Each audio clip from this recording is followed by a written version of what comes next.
పుల్మామిడి గ్రామ అక్క చెల్లెళ్లకు అన్న తమ్ముళ్లకు అందరికీ కూడా నా యొక్క నమస్కారాలు తెలియజేస్తూ ఉంటాను. పుల్మామిడి గ్రామం పక్క ఊరు ఆడబిడ్డనే కాదు, ఈ ఊరి ఆడబిడ్డకు మన్మరాలి నేను. మీ ఊరు మా నాయనమ్మ ఊరు పుట్టిన ఇదే పుల్మామిడే. మా నాయనమ్మ పుట్టినిల్లు పుల్మామిడే. ఈడ మీకు అందరికి తెలుసు, చాలా మామూలు ఉండాలి, అందరూ ఉండాలి. ఇక్కడ వచ్చిపోతున్నాం, మొన్న కూడా వచ్చిపోయినాం. చిన్నప్పుడు చాలా సార్లు వచ్చిన మా నాయనమ్మ వెంబడి ఊరికి బండి మీద వస్తుంటాం. అప్పుడు బండి మీద ఇద్దరు బండి మీద సవార్ తడక బండ్ల మీద వచ్చిపోయినాం చిన్నప్పుడు ఈ ఊరికి.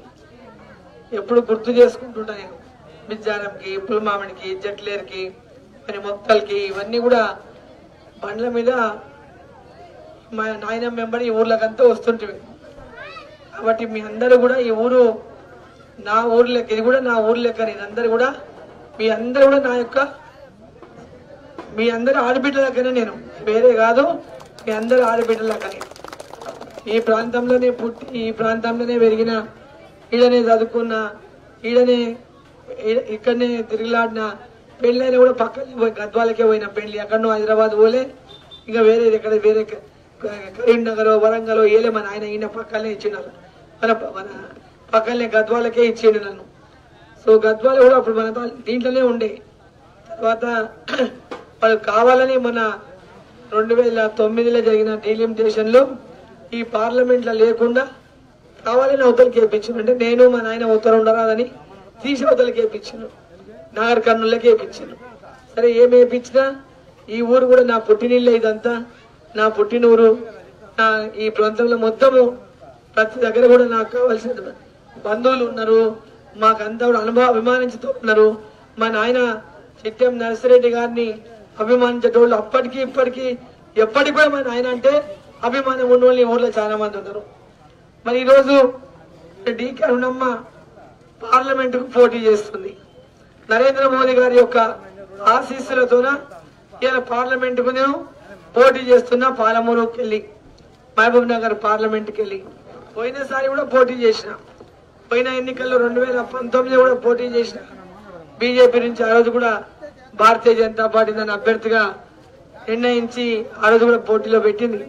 ఆ రోజు సమయం లేదు, వాళ్ళు నిర్ణయించినాక 15 రోజుల్లో ఓట్లు వచ్చినాయి. కాబట్టి అందరినీ కలుసుకోలేకపోయినా, అడగలేకపోయినా, ప్రేమ ఉన్న వాళ్ళందరూ వేసిండు, తెలిసిన వాళ్ళందరూ వేసిండు, అర్థం తెలుసుకున్న వాళ్ళందరూ వేసిండు ఓటు.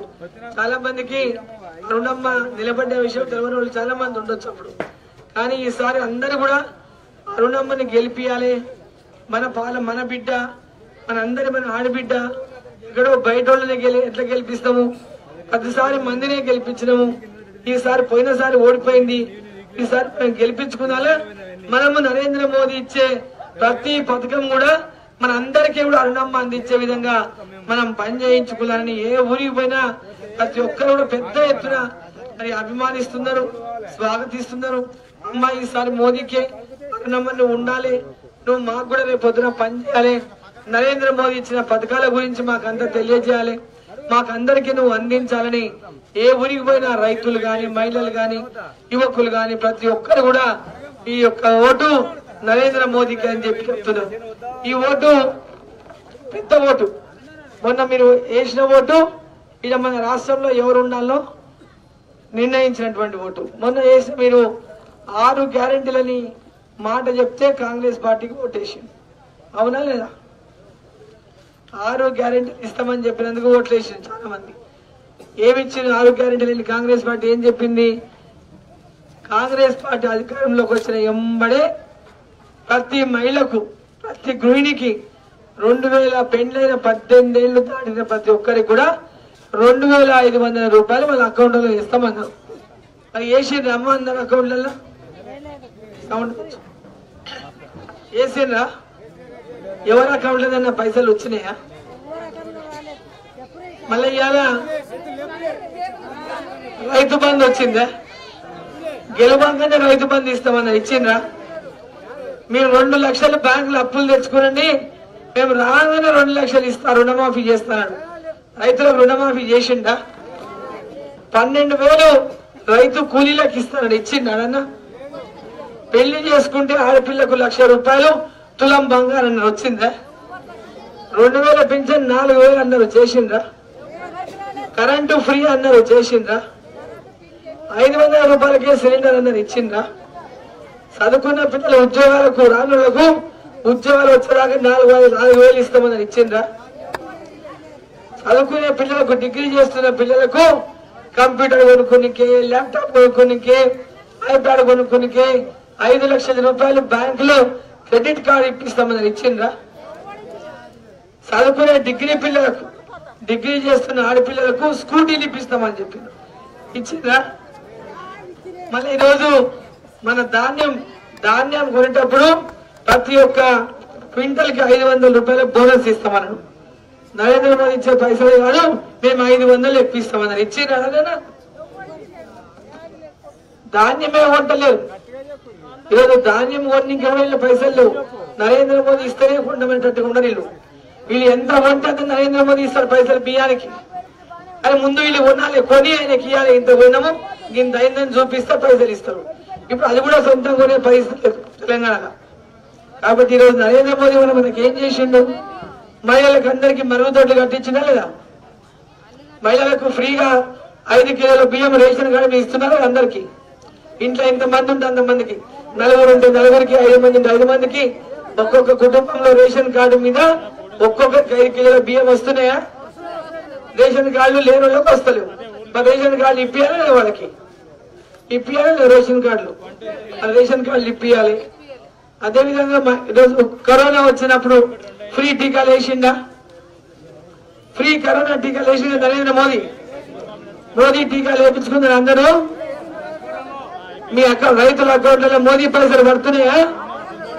సంవత్సరానికి 6,000, 2,000, 2,000, 3 సార్లు మీరు అడగక ముందే చేస్తున్నారు మీ అకౌంట్లలో. ఒక గుంటి ఉంటే కూడా వేస్తున్నారు. కాబట్టి ఇలా నరేంద్ర మోదీకి మనం రుణం తీసుకున్నారా లేదా? మనం ఎప్పుడు ఆయన ఓటేయలే, ఏమి మాట ఇవ్వకుండానే మనం పనులు చేస్తున్నాడు పేదవాళ్ళకి. మన పిల్లలకు మధ్యాహ్నం స్కూల్లో భోజనం పెడుతున్నాడు, అంగన్వాడీలో పిల్లలకు భోజనం పెడుతున్నాడు, తల్లులకు భోజనం పెడుతున్నాడు. గ్రామంలో పెద్ద ఎత్తున రైతు వేదికలు కానీ, ఉపాధి హామీ కూలీల పైసలు కానీ, సీసీ రోడ్డు కానీ, ఇవన్నీ నరేంద్ర మోదీ ఇస్తున్న పైసలే. సుకన్య సమృద్ధి యోజన కానీ, ఈరోజు ప్రతి ఒక్క పని కేంద్రం నుంచి నరేంద్ర మోదీ ఇస్తున్నవే పేదోళ్ళకి అందుతున్నాయి. ఈరోజు ఉజ్వల గ్యాస్ కనెక్షన్ కింద ఫ్రీ గ్యాస్ కనెక్షన్లు వచ్చినాయని నరేంద్ర మోదీ ఇచ్చినట్టు. మరి మనం అందరం కూడా ఈసారి దేశం కోసం నరేంద్ర మోదీ గారు ఉండాలి. పేదవాళ్ళ యొక్క అభివృద్ధి కోసం నరేంద్ర మోదీ గారిని గెలిపించాలి. ఈరోజు రామరాజ్యం రావాలా మన దేశంలో? మన ధర్మం ఉండాలా లేదా? మన గుళ్ళు ఉండాలా లేదా? మన దేవుడు ఉండాలా లేదా? మన ఊర్లో గుళ్ళు ఆంజనేయ స్వామి గుడి, శ్రీరాముని గుడి మన ఊర్లో ఉండాలా లేదా? మన ఈ దేశంలో శ్రీరాముడు పుట్టిన తోన గుడి లేకుంటే 500 ఏళ్ల కింద కూలగొట్టిన గుడి ఇప్పటిదాకా ఎవరు కట్టే ధైర్యం చేయలే.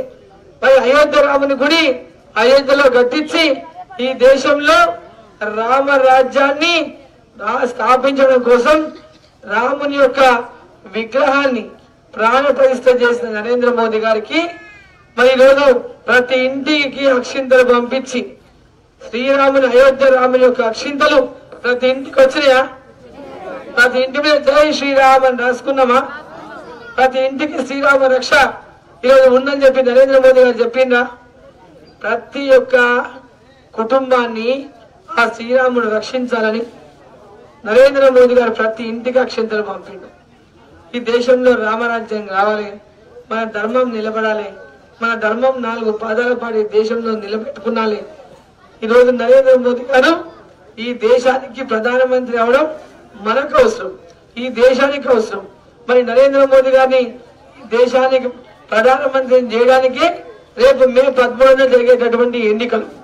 మరి ఈ ఓట్లు కాంగ్రెస్ కేసినా అంటే చేతి గుర్తు కేసినా, కారు గుర్తు కేసినా మోడీలు వేసినట్లే. వాళ్ళిద్దరూ పైన లేరు. కారు కేస్తే ఇక్కడ లేదు, అక్కడ లేదు. ఈరోజు వాళ్ళ కారు చేయి గుర్తులో చెప్పాలి. ఇది 6 గ్యారెంటీలు అడిగి మొత్తం పూర్తి చేసినాక ఓటు అడగాలి. ఈ ఓటు నరేంద్ర మోదీ ఓటు. ఆయన మాకు ఇచ్చినటువంటి అన్ని అభివృద్ధి కార్యక్రమాలకు మేము ఈ ఓటు ఆయనకి ఎలా నిర్ణయం చేసుకున్నాము, ఈ ఓటు నీది కాదు, ఈ ఓటు మోదీది, ఈ ఓటు మా కోసం మా దేశం కోసం వేస్తున్న ఓటు అని ప్రతి ఒక్కరూ ఇంటింట్లో అనుకొని మాట్లాడుకొని మొన్న ఎవరు ఏ పార్టీకి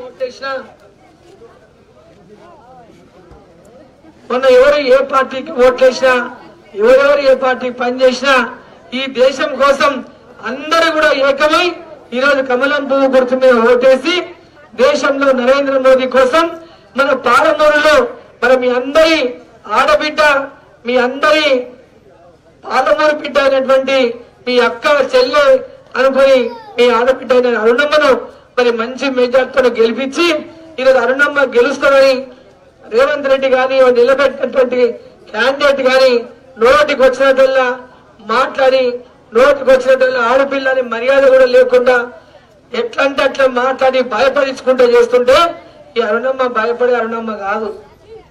పేద ప్రజల కోసం ఎల్లప్పుడూ వాళ్ళు ఎమ్మడి నిలబడేటటువంటి అరుణమ్మ. వాళ్ళు ఏం పని చేయకుండా, ఏమి చేసిందో చెప్పుకునకుండా, ఏమి చేస్తారో చెప్పకుండా ఈరోజు అరుణమ్మ గెలుస్తుంది, మోదీ గెలుస్తాడు, వీళ్ళు గెలవరాదని చెప్పి నోటికి వచ్చినటువంటి మాటలు మాట్లాడుకుంటూ అబద్ధాలు చెప్పుకుంటూ ప్రజల ముందుకు వస్తున్నారు. కాబట్టి అక్కలారా, అమ్మలారా, మీరందరూ ఆశీర్వదించండి. భారీ మెజార్టీతో అందరు గెలిపియండి. పోయినసారి ఓడిపోయినాం, ఈసారి భారీ మెజార్టీతో గెలిపియండి. మోదీ గారి యొక్క ప్రతి ఒక్క ఫలం మీకు అందించే విధంగా మీ అరుణమ్మ పనిచేస్తుందని మీకు అందరికీ తెలియజేసుకుంటూ రెండు చేతులెత్తి నమస్కారం చేసుకుంటూ కమలం పువ్వు గుర్తు ఓటేసి గెలిపాలని మిమ్మల్ని అందరినీ కోరుకుంటూ భారత్ మాతాకి